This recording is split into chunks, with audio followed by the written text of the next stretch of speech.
વિદ્યાર્થીઓ, આગળ પ્રશ્ન 9 આપેલો છે. વાંચો અને લખો. Read and write. શબ્દ છે.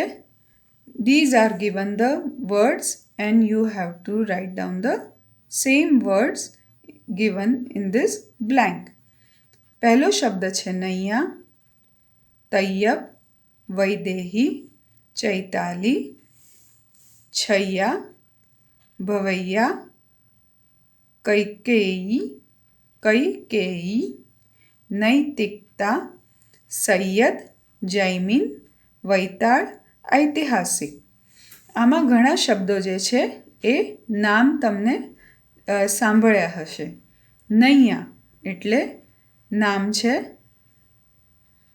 તૈયબ, વૈદેહી, ચૈતાલી, છૈયા, ભવૈયા,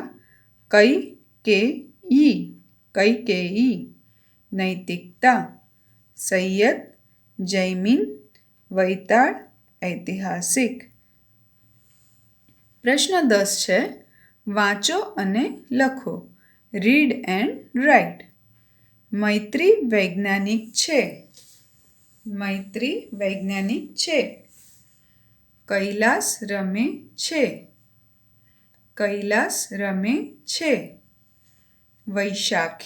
વૈશાખી તૈયારી કર. વૈશાખી હંમેશા જ્યારે કોમા આપ્યો હોય ત્યાં થોડો પોઝ લેવાનો. વૈશાખી તૈયારી કર. નૈમિષ પૈસાદાર છે. નૈમિષ પૈસાદાર છે. વૈદેહી જનકની દીકરી છે. વૈદેહી જનકની દીકરી છે. વૈદ દવા તૈયાર કરે છે. વૈદ દવા તૈયાર કરે છે. રાજાની રૈયત મજામાં છે. રાજાની રૈયત મજામાં છે. અને છેલ્લું છે ભવૈયા ભવાઈ ભજવે છે.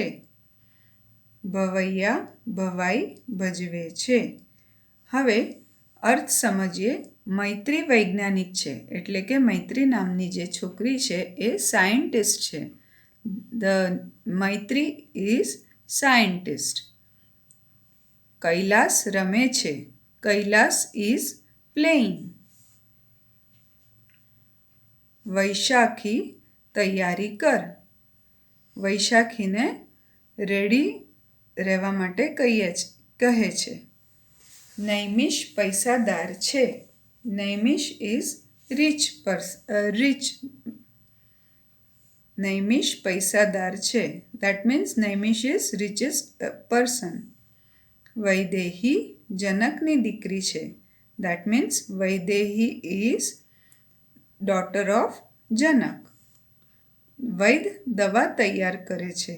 વૈદ that means doctor, or we can say the earlier instead of doctors they use the word Vedic because Ayurvedic medicines they give.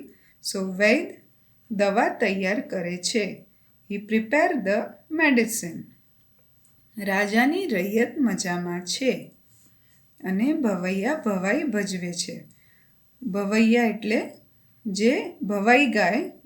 જેવી રીતે ગવૈયા આપણે શબ્દ જોયો જે આપણે કહીએ સિંગર્સ છે. બરાબર.